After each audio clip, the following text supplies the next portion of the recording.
Welcome to our Formed Daily Reflection for this Tuesday, October 20th. I want to dive right into the first reading from Paul's letter to the Ephesians.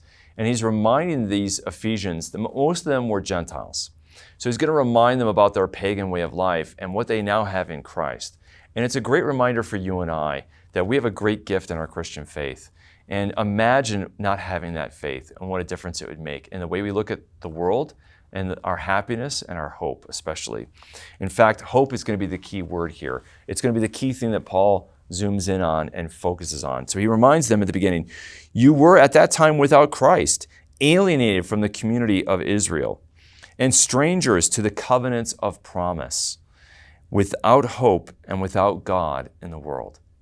To not know Jesus Christ and to not have our faith, our Christian faith, is to be without hope and without God in the world. Without God, how can we hope? Because we're all going to die. And so ultimately, we can have a short-term hope that I can get through this cancer because of this treatment, because of this medicine, and I can get through this difficulty, and I can get my knee replaced, and I can get my hip replaced. But guess what? Eventually, that knee replacement, that hip replacement, it's only going to last for a very short time.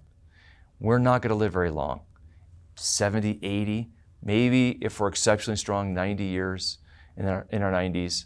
Life is short, but there's hope for us because Jesus Christ has gone through death and out the other side. And because, as Paul celebrates in the beginning of his prayer to the Ephesians, Christ is risen from the dead, we can have hope. And so he's reminding the Christians, remember what it was like when you didn't have God and when you therefore didn't have hope. But now you do have God and now you do have hope. And hope changes the way we live. That's what Pope Benedict observed, Pope Benedict XVI, in his beautiful encyclical Spe Salve, that we are saved by hope. And we are saved by hope because our faith gives us hope, and that hope changes the way we live. We don't have to be depressed.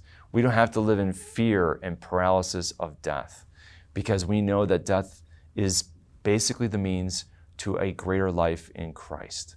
It's just a movement and a moment that we have to pass through to get to heaven and to see the face of God, right? And so we live with great hope. That's what distinguishes us as Christians. You know, in Peter's epistle, in 1 Peter 3, verse 15, he said, always be ready to give a reason for the hope that is within you, right? In other words, if we live the Christian life, people are going to ask us, why are you so hopeful? Why are you always so filled with hope and optimism? It's not simply that we're sanguine, because sanguinity can't get us through cancer and the fact that we're going to ultimately die. But the hope in Jesus Christ can.